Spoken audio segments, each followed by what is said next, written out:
والقلم وما يسطرون. Saya coba ceritakan kisah seorang sahabat yang mulia. Namanya Abdullah bin Hudzafa al-Aslami radhiyallahu anhu.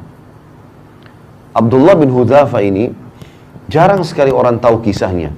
Tapi beliau punya satu hal, terutama pada saat menghadapi kematian, yang luar biasa. Dia pernah diutus menuju ke negeri Romawi untuk menyerang. Ternyata ditawan oleh Raja Romawi. Dan orang-orang Romawi sudah dengar, ini muslimin ini kebanyakan orang-orang Arab Badui dari padang pasir, jazirah Arab. Orang miskin, tidak banyak orang kaya di antara mereka. Nanti kalau dibanding orang-orang Romawi dulu, nggak ada kekayaan apa-apa mereka. Tadinya orang tidak ada yang lihat, dianggap orang bodoh, nggak bisa baca, nggak bisa nulis. Sekarang dengan masuk Islam, Islam membawa mereka menyebar ke seluruh dunia. Mereka jadi pemimpin. Dan yang luar biasa didengar oleh Kaisar, keyakinan orang Islam ini mengalahkan kokohnya gunung. Halal, halal, haram, haram. Asal dia sudah belajar, dan dia memang sudah yakin dengan itu, nggak bisa digoyahkan. Sampai mati pun. Maka Kaisar waktu tawan sahabat-sahabat ini, pimpinannya adalah Abdullah bin Hudzafa radhiyallahu anhu. Kata Kaisar, mana pimpinannya? Ini si Abdullah. Dipanggil sama Kaisar di depan teman-temannya semua. Waktu itu kita perlu tahu teman-teman, Kaisar Romawi menguasai setengah dunia. Kekuasaannya ini bukan kayak cuma Indonesia saja. Seluruh setengah dunia ini dikuasai sama dia. Kerajaan Romawi dulu terkenal, Bizantium Romawi. Kata Kaisar, hai Abdullah, kalau kau mau pindah ke Nasrani, masuk agama Nasrani, saya akan kasih kau setengah kerajaanku. Sekarang kau langsung jadi raja. Teman-teman bayangkan kalau kita ada orang punya 100 miliar, lalu dia bilang, saya kasih kamu 50 miliar, pindah agama. Ya. Mungkin orang-orang yang lemah imannya, 50 miliar, tadinya mungkin 1 juta pun susah dipegang. 50 miliar ini mengkhayal bagi dia. Pindah agama banyak. Bahkan orang banyak pindah agama karena Indomie. Di Indonesia kan ada begitu. Kasih sembako pindah agama. Atau memperjualbelikan agamanya, berkedok Islam tapi benci Islam. Banyak sekali di Indonesia. Luar biasa benci sama Islam. Macoin segala macam hal demi untuk dunianya. Berapa banyak? Abdullah bin Hudzafa ambil pelajaran teman-teman sekalian. Ditawarkan setengah kerajaan Kaisar. Didatangkan saksi-saksi. Nih, saksi semua ini bukan main-main. Kamu bilang saya masuk Nasrani, setengah kerajaan. Dari Badui padang pasir orang miskin jadi raja langsung. Berdampingan sama Kaisar. Apa jawaban Abdullah? Kerajaan ditawarkan. Dan ini tidak main-main, serius. Akan dikasih kerajaan. Kata Abdullah, wahai Kaisar, jangankan setengah kerajaan Anda, seluruh kerajaan Anda, seluruh kerajaan Arab dan Ajam, semua kerajaan di muka bumi ini, mau orang Arab, mau orang selain Arab, dan kerajaan Anda pun semuanya kalau saya dikasih, untuk meninggalkan agama saya sekejap mata, sekedip mata saja, tarfata'in dalam bahasa Arabnya, tidak akan saya lakukan. Tidak bisa. Ini ngalahin kokohnya gunung, teman-teman sekalian, imannya luar biasa gitu. Sayangnya sebagian kita hanya seperti kerupuk, diketuk pecah, gitu. Maka waktu itu Kaisar ini punya anak perempuan, orang bule, ya.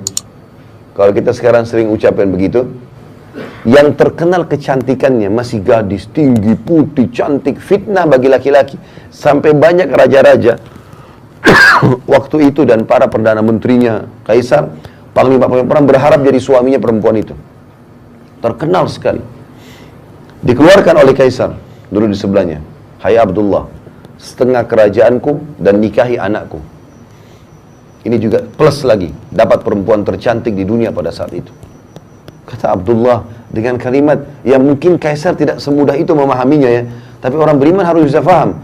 Dia mengatakan, Anda menawarkan anak Anda perempuan ini ya, untuk digantikan dengan bidadari yang Allah janjikan untukku di surga. Artinya percuma, nggak mempan. Ya. Maka kata Kaisar, penjarakan orang ini. Instruksinya, jangan kasih makan dan minum. Nggak boleh makan dan minum.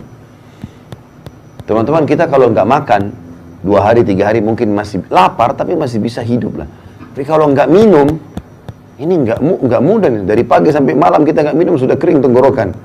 2 hari, 3 hari bisa meninggal ini. Jangan kasih makan dan kasih minum, di penjara. Dan Kaisar suruh Penjaga-penjaga prajuritnya perhatikan. Kalau sudah lemes, sampaikan ke saya. 3 hari, 3 malam, nggak makan, nggak minum. Sampai dikatakan dalam kisah ini, Abdullah kepalanya mulai melemas. Condong ke kiri. Udah lemas gitu. Nggak ada minum, nggak ada makan. Lalu pada saat itu, kata prajuritnya Kaisar, sudah lemas.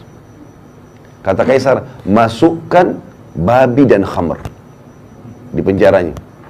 Sekarang di babi. Ini bukan babi sembarang ya. Babi masakannya buat Kaisar. Jadi babi dengan bumbu yang wangi, nampan yang bagus, segala macam, menggoda luar biasa. Dan dalam kondisi dia lapar. Kemudian khamr di kendi yang memang punya Kaisar. Tempatnya itu bukan sembarangan, dari emas. Taruh di situ. Subhanallah, sampai 3 hari ke depan, sampai daging babi itu menjamur, gak disentuh sama Abdullah. Padahal sudah mau mati. Gak bisa. Gitu. Kata prajuritnya, gak disentuh Kaisar. Sampai berjamur tuh babi. Panggil dia, panggil. 6 hari sekarang gak makan, gak minum. Ini luar biasa ini. Lalu kata Kaisar, kenapa kau gak makan dan minum? Kata Abdullah jawabannya, saya tahu dalam agama saya sekarang sudah halal tuh babi dan khamr. Karena saya akan mati kalau saya gak makan. Tapi demi Allah saya tidak akan biarkan kau menghina agamaku. Sama raja dulu dia ngomong ini. Saya demi Allah tidak akan membiarkan kamu menghina agamaku. Kaisar bilang, kalau begitu saya akan bunuh kamu. Tapi bukan bunuh biasa. Saya akan masukkan kamu ke minyak panas. Didatangkan periuk teman-teman sekalian, besar. Bisa nampung 10 orang laki-laki masuk ke dalamnya. Karena besarnya. Taruh minyak panas, dibakar. Mendidih minyak itu. Kata Kaisar, cemplungin satu persatu prajuritnya Abdullah. Jangan dia terakhir. Sekitar 30 orang. Begitu dilempar yang pertama teman-teman sekalian, dikatakan dalam riwayat kisah ini, dimasukin dalam hitungan detik tinggal tulangnya keluar. Karena panasnya minyak itu. Abdullah lihat nih. Satu dilempar, baju perangnya pun, kulitnya semua habis orang itu. Tinggal tulang, ngapung. Lempar yang kedua, begitu lagi. Yang ketiga, begitu lagi. Penuh dengan tulang-tulang manusia dan darahnya nih, minyak. Mendidih. Pas giliran Abdullah, dengan lemesnya lagi ditarik, netesin air mata Abdullah. Kata Kaisar, udah netesin air mata nih. Mungkin mau berubah. Kata prajurit Kaisar, nangis. Berarti mungkin mau berubah. Panggil. Hai Abdullah, jadi pindah Nasrani? Dia bilang, tidak demi Allah. Lalu kenapa kau nangis? Saya menangis karena saya menyesal hanya punya 1 nyawa. Saya berharap punya 1000 nyawa, semuanya kau cemplungin ke minyak itu.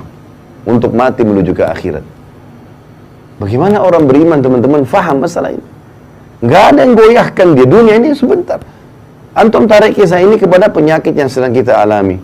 Utang yang belum kita lunasi. Permasalahan rumah tangga yang kita hadapi. Seberat apa itu dibandingkan Abdullah ini? Nggak ada nilainya.